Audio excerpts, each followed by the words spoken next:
And welcome back to Chambers Changes and Conversations, where local government comes to life through leadership, learning, and lasting impact. I'm Communications Division Manager Casey Zempel, joined by Government Relations Director Stephanie Garrison, and today we're honored to welcome a commissioner whose journey to public service includes service to our country.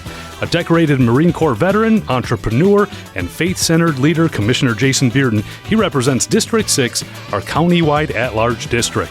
From combat deployments to community connections, Commissioner Bearden brings discipline, transparency, and a drive to serve the people of Manatee County with integrity and purpose. He's also leading efforts around veteran services, housing reform, and accountability in government operations. Commissioner Bearden, welcome to Chambers Changes and Conversations. Thanks for having me, Casey. Appreciate, it's an honor to be here. Welcome. Well, Commissioner, you've worn the uniform, you've built businesses, and now you're serving in elected office. Yeah. What does service mean to you now, and how does your military background really shape how you lead in local government? I think that just service in general has always kind of been in my blood. Ever since I was a kid, I think serving, whether you're serving in the military, you're serving your community, or you're just doing community service in general, I think it's just kind of one of those things where, every citizen should, want to do. And I think it's just an honor to be able to serve, and, I get a lot of the serving part as well from, my Lord and Savior, Jesus Christ, who was a servant leader. And so, I think that serving is so important, and how that translates from my military background. I obviously served 8 years, or some of you may know or not. Served 8 years in the Marines as a Marine Corps Scout Sniper, platoon sergeant, and it was just kind of one of those things that I kind of grew up in a military background. My father being a 30-year career Marine, and so it was kind of ingrained in me as far as serving goes. So there you go. Yeah, and you represent the entire county, which is probably both an honor and a major challenge.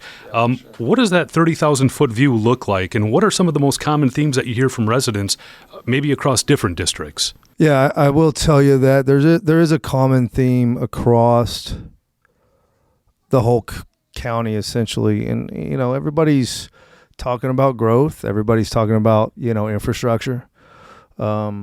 Veteran services, different things. I talk to a lot of veterans out there, and I see the needs. Some of them are just kind of lost. They don't know, where to go, and we try to help guide them, or I try to help guide them into the direction as far as if it's like applying for VA benefits or linking up with an organization. Overall, I mean, we have 40,000 veterans in this county. So, those are the main issues. And that's why I've tackled or really focused on those specific issues, such as like infrastructure, and veteran issues mainly. You and I have talked a lot about how your faith is very central to you and who you are as well. You're very open about your faith. And you've often spoken about a spiritual purpose in your life related to this work now. How do you bring that sense of calling in your role on the board? Well, I always practice a scripture in Matthew 6:33, which is, seek ye first the kingdom of God and his righteousness, and all these things shall be added to you. What that simply means is I try to be guided in all the decisions. I'm not saying that I get every decision right, because I do miss it. I'm human. So I do miss some decisions here and there from time to time, but I do try to focus on, hearing from my Lord and Savior and trying to decipher through all these other things that's happening to try to make the best decision based off the information that's given to me, and then praying about it, and then, okay, I believe this is the direction I need to go, and then casting or making a decision at that point in time. So, I know I can't get it all on my own. I mean, I'd be a fool to sit here and say I know every right answer, because I don't. And anybody that thinks they do, that's probably not somebody I need to be listening to. But we make a lot of decisions every single day, and they're decisions that affect our community. We're kind of put in a position where we have to make that decision right then and there, right? A lot of times people get mad at me because that they want me to do something, but I don't have the answer yet. And so I sit and wait until I feel at peace before I can. But we're put in situations as county commissioners where we have to vote on certain days. And so I have to make a decision right then and there, if that makes sense. So what are you doing in the meantime to be ready for those moments when you're voting on the board? Oh, just research. Just, I try to do research on certain things that kind of stick out to me a little bit. So I'm researching and I'm trying to formulate questions that I can get answers either from staff or applicants. And so I ask a lot of questions sometimes, and really try to hone in on that. And those questions lead to other things, and I try to get a little bit more deeper on those questions. I try to frame these questions so that they can get the answers. Like I try to put myself, okay, if I was constituent, what type of questions would I ask? And once I get an answer, that'll lead to another question and another question and another question. It's important that we continue to ask these questions because that's what we're elected to do, is to ask questions and find the answers. Because like I said, I don't know everything. So. Yeah, and you've talked about the importance, and I've even heard you on the dais say that, leading by example. Can you maybe share a recent moment, and maybe something behind the scenes, where you felt like your leadership style may have made a real difference? Standing up for those moments when they're tough, right? And not really taking all the external factors that can be affected, right? That may affect, if I make this decision, it may affect this. I think you have to have just, I don't care, and do what's in your heart. I think you have to go with your heart on everything, no matter what, and stand up for what you believe is right in your heart. And I think, and being an elected official, that could be tough at sometimes. You are always having to make decisions that's going to affect somebody. You don't get everything right. And so when you do make mistakes, you need to admit when you make mistakes. And I think that's a hard pill to swallow for a lot of people because they don't want to be wrong. But you got to know that we can't 100% be right all the time. We got to admit our faults. So that's the main thing. That's what I think is so important when it comes to leadership, is admitting when you've done wrong and you've messed up. So because you've mentioned heart and your values, what are some of the things that you hold dear in terms of your values, what you stand for? What are the things that you find yourself advocating for that keep you up and motivated? Just doing what's right. And what does that mean? What is doing what's right? No matter what it is, to do what's right and maybe not what's popular. And so I think that's like the most important thing, for anybody that's in an elected office, is doing what's right. You're always going to have that, that push and pull. And I think at the end of the day, where you win is just doing what you believe is right in your heart, no matter what the outcome is. Sure. And you've been in office for a little while. You've had an opportunity to look under the hood, kick the tires, do the walk around. Think back to maybe when you first started. What was one of the major things that surprised you about your new role? I think because I try to make everybody happy. That was probably the hardest part, right? Is you can't make everybody happy. And as bad as you want to agree with everybody, you can't, or you want people to agree with you, they're not. Sure. That's probably the hardest thing to deal with. But at the end of the day, that's why it's important that you do support people who have the same values and line up in the same direction that you're going, because at the end of the day, you are trusting them to make major decisions. And so that's why I fight hard. Like I said, I fight hard to make sure our infrastructure is built and our roads are put in place. I ran on that, and I wanted to make sure that we do that. Now, there's things that I can't do. My hands are tied, but it doesn't mean I'm not going to stop fighting. I'm going to keep fighting. I'm going to fight. I'm a fighter, man. But at the end of the day, you have to fight for something.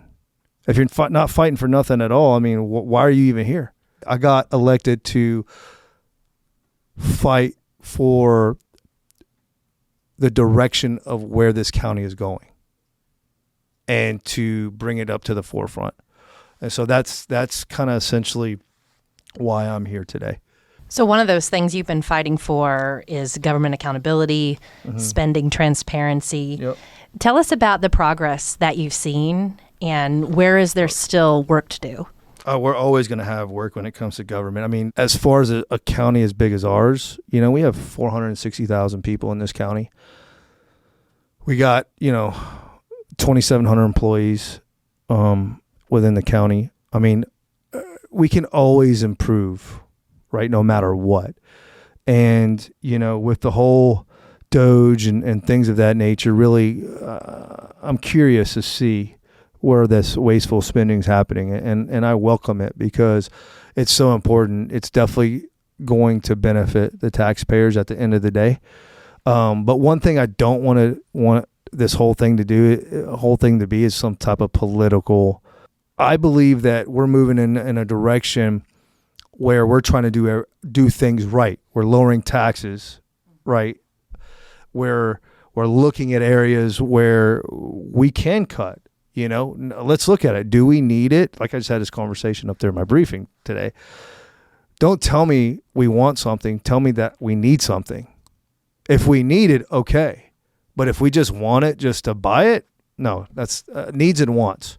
And that's what we really need to analyze and look at, right? We run a free transit system right now all across the county, right? Is that a need or is that a want? I would think that would be a need, right? In a way that, is helping our constituents get from point A to point B who may not be able to afford a car to get to their work, their job, right? We need that, right? We need more roads. We need a better way to get from point A to point B. What are we doing about that? You mentioned lowering taxes. Yeah. What are some other progress that you've seen the last 3 years since you've been a commissioner? Well, I will say that we've done more for veterans in the last 3 years than we've done probably in the last, I don't know how long it's been, probably 20 years. I mean, we are constantly trying to move that needle forward when it comes to our veterans in this county, right? And people are going to want to move here because we're such a veterans are going to move here because we're such a veteran-friendly county. And so we're constantly trying to improve that. Like Firewatch, for example, one of those where we're trying to, where Firewatch came in and develop, training people on how to look out for people who might be on the verge of committing suicide. Right, we're trying to get 700 people in the county trained. Right, that's huge. Yeah. And you mentioned before Manatee County, home to nearly 40,000 veterans. Yeah. You've spoken about it, supporting them as one of your signature priorities. Mm-hmm. Now the county is moving forward with plans for the new Veterans Memorial Park as well and the Resource Center. What does success with that project look like in your eyes? Once we get all the programs, collaborating together, once we get the funding for the building and the park and everything else, I think that's so key. I mean, it's a very innovative way that is going to impact the lives of veterans, not just in Manatee County. It's a way to really just bridge the gap. That there's a large gap in the veteran community. I saw it getting out. I know there's a lot of others that see it as well. And just bridging that gap and really providing the services that are needed for our veterans. Whenever we can secure the funding, I think that's all the funding. I mean, we're getting there, but when we can secure all the funding and then we start seeing a shovel going in the ground, that's when I know it's going to be that's when I know that all that hard work that we've put into this is going to be paid off. So yeah, and that's progress that you can follow. mymanatee.org/Veterans Park. Yep. Lee Washington has been working on it, man. He's been good for sure. Yeah, he's definitely a blessing to have within Manatee County, and he's been working very hard on getting the word out about it and really hitting up a lot of these veteran organizations. So yeah, and he's still taking feedback too. So there's a survey at that page, mymanatee.org/Veterans Park. Go there, fill out the survey, and let us know what amenities you would like to see out there. And just on that, I've had the privilege to hear your story and some of the disconnects that you experience that this new resource park will suffice. Could you tell us more about that from your own experience and what we shared with lawmakers? So Veterans Connections Hub is essentially a hub where all veteran organizations can link up together, but then also we can provide resources for those veteran organizations as well to provide resources to veterans. How this came about is, when I first got out of the Marines back in 2011, I got out and, man, I struggled. I mean, just like a lot of veterans out there, I struggled. A lot of it had to do with purpose, right? And when a veteran, and that's what I believe is happening with a lot of these suicides. I mean, that's probably the main driving force is a lot of these guys get out and now they have no purpose, right? There's no purpose in their life. And so they begin to struggle big time. And so what I found was I was like, man, I couldn't get a job. It was hard for me to get a job. I mean, I applied, couldn't even get hired. I finally got a job through a temp agency, right, that hired me, and so it was a major struggle when I first got out. And so what I saw was as years kind of went by, I started seeing all these organizations and all these veteran organizations and all these services that were being offered. And I was like, man, I wish I would have had that back then, or I wish I would have had this back then, And so that's that major gap, is that these veterans that get out, they're struggling. So we need to get them plugged back in. The way to plug them back in is to create something like the Veterans Connections Hub, right? Where we can, there will be, classes going on at night, employers coming in, entrepreneur classes, maybe art therapy, a place for them where they can go in and work, right? Maybe there's a boardroom that they could utilize. So just meet other people, also connect with other veteran organizations, because there might be a service that I may need that I never knew was even available. And now I know it's available because of the Veterans Connections Hub. And so that's kind of where, the idea came about. And just knowing that these are services that are needed, and we can't turn our back away from these people that risk their life, and some of them aren't with us today, and some of them are struggling big time, and we can't, I have buddies of mine that are here locally, man, they're struggling, and so I try to help them out as much as I can, but if they did have something like this Veterans Connections Hub, that we could definitely help them out and get them to the services that they need. So indeed, another connected issue is affordable housing. Yeah, and that's one of the toughest challenges in our region, no doubt. What's your vision for how the county can help working families, and not just working families, but also these veterans, seniors who are struggling to find stable housing? Well, I want it to be affordable housing. Right. I don't want people to come to me and ask for an incentive, but then tell me that it's 80% AMI. I don't think that's affordable. That's market rate. And that's what we're getting a lot of. And so, I know with Chairman Cruz, we've kind of had some ideas together where, we could stack, maybe give it a better incentive as far as, affordable housing goes. Like, hey, look, we'll give you 80% AMI, but you need to offer X amount, So you layer them, right? So you need to offer, 10, let's just use as an example. If you're going to build 100 units, we'll say, okay, we're going to give you 20 at 80%. We'll give you 5 at 90%. We'll give you 5 at 100%. But then you have to build 10 at 70, 10 at 60, and 10 at 50, and another 10 at 30% AMI. Typically, when affordable housing development comes to me, they only want 80 to 120. That's like the ongoing percentage, right? Which is not affordable. It's not affordable. And so I'm trying to come up with a creative way with the other commissioners to really, maybe I call it layering it, and seeing if that would work and see if the numbers work out for these guys. Because if you're going to get an incentive and you want us to subsidize taxpayer dollars for that, then there needs to be some actual affordable housing within that. So Gotcha. Yeah, we've seen you engaging with not-for-profits, veterans group, faith-based groups, and local leaders across the spectrum. Why do you think building bridges, and maybe this goes back a little bit to the Veterans Hub, why do you think building those bridges across communities is so essential right now?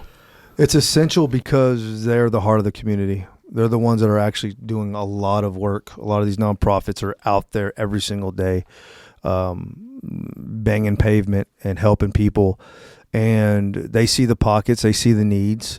And so it's always important because they can give us knowledge in regards to how we can help the community and better the community based on what they're seeing out there. And so that's why I always want to connect with a lot of these nonprofits and, talk to them and see kind of what's going on, because it is important. So one of the things we'll see at any given BCC meeting is we'll hear you talk about protecting constitutional rights, Yep. constitutional freedoms, preserving the values that this county holds dear. You've already mentioned doing what's right for this county. Could you tell us more, like, what does that look like when it comes to life in a county level role? Okay. So constitutional rights, obviously it's so important, right? When we come into office, we raise our right hand, we say an oath, and it's to protect the state constitution as well as the United States Constitution. And so that's the primary role of an elected official, is to protect your constitutional rights. Now, people have different opinions in regards to what they believe is constitutional and what they believe is not constitutional. But for me, I'm constantly looking at that and saying, okay, that's the first question. Is this constitutional or is it not constitutional? I'll give a prime example. When it came to the wetlands, all right, I was looking, the way that I was trying to make a decision on that was asking that question. Is this constitutional or is it not? Now, some people might say, well, it hasn't won in court, right? But then I look at our sister counties, right? So I looked at Charlotte County. I looked at Lee County at that time, who actually referred to the state. So then I came back and I was like, is this constitutional? And so I made my decision based on what I believed was a constitutional decision at that time. Okay. Now, where I missed it was the majority of the people wanted to stay in their place. So what I learned from that lesson was this. I looked back and I said, you know what? I made a mistake on that. Let's reverse this today. And so I made the proper motion to reverse that and bring that back, because that's what I was looking at. And what does the Constitution say? We the people. So we the people overrides that. They're the ones that make the decisions on what they want to be constitutional and what they not want to make something constitutional. Does that make sense? Makes total sense. Yes, sir. Yeah. If we had a time machine right now and you can go into the future 10 years, what do you think Manatee County looks like? I don't want to look back on my life and say, you know what, I had an opportunity to change this and I didn't. And look, because of this is the result, right? Or I could sit up here and say, you know what, I fought my ass off, right? to make sure that these roads and our infrastructure was put in place first. And you know what? The results happened the way they did. But you know what? I can sleep at night. Right? And so that's my main thing is like, and that's why I'm fighting. I'm fighting on a lot of these roads out in District 1. I want to make sure, because I don't want the same results happening that we're dealing with today.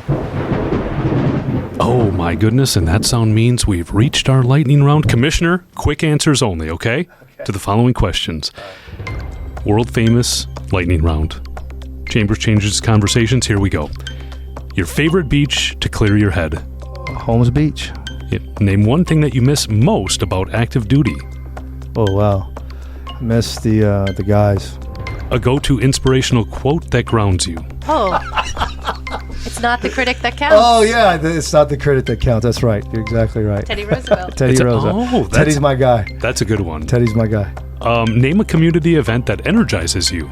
The veteran stand down. Local or national leader that you admire, past or present. Can I name a couple? Yeah, absolutely. All right. Teddy Roosevelt, past, present, Donald J. Trump. What is one thing every veteran in Manatee County should know about? The veterans connections, or no, actually, you know what? The rides, the free rides that we offer veterans to all the VA hospitals and clinics. So if you need a ride, we got you covered, and it's free. And you just call and we'll get you taken care of. That's awesome. And one word to describe your mission on the board. My mission on the board is to, one, influence my board to see things in a direction for Manatee County. And one word to describe Manatee County's future. Prosperous. Did he make it in time? Oh, he did! Congratulations. Way to go, Commissioner. Thank you. You've made it clear that transparency, faith, and service are at the heart of everything that you do. And as we wrap up here, what advice would you give to a young person or a veteran thinking about stepping into public service? Know that it's a lot of work. It's a lot of work. But if you have the work ethic and you have a passion, jump right in and do it. I mean, if you believe in this country and the values and the Constitution of the United States of America, jump right in and do it, because we don't have a lot of people stepping up. We don't have a lot of people stepping up, and it's hard to find people to step up to the plate and run for office. That because it takes a lot. Commissioner, if someone wants to get in touch with you, how should they reach out to you? They can reach out to me by my email. They can call, and we'll make sure we touch back. Get back with them as soon as possible. I mean, anytime somebody sends me an email, we get it. We respond to it. If we get a call, we get it. We respond to it. And just let us know. I mean, I'm always ears. I want to hear what people have to say, and we try to respond to every single email that comes across. So. And you have a great aide too. Give him props to Kelly. Yeah, I got to give props to Kelly. She's awesome. Yeah. She's my lifesaver, man. And that wraps it up for this episode of Chambers Changes and Conversations. I'd like to thank Commissioner Bearden for joining us, for his commitment to doing work that matters and to his life of public service. If there's a topic or leader that you would like us to feature, let us know by emailing or commenting from the county seat. And on behalf of the people that do work that matters for you, I'm Casey Zempel. I'm Stephanie Garrison. And I'm Jason Bearden. Make it a great day to live, work, and play in Manatee County.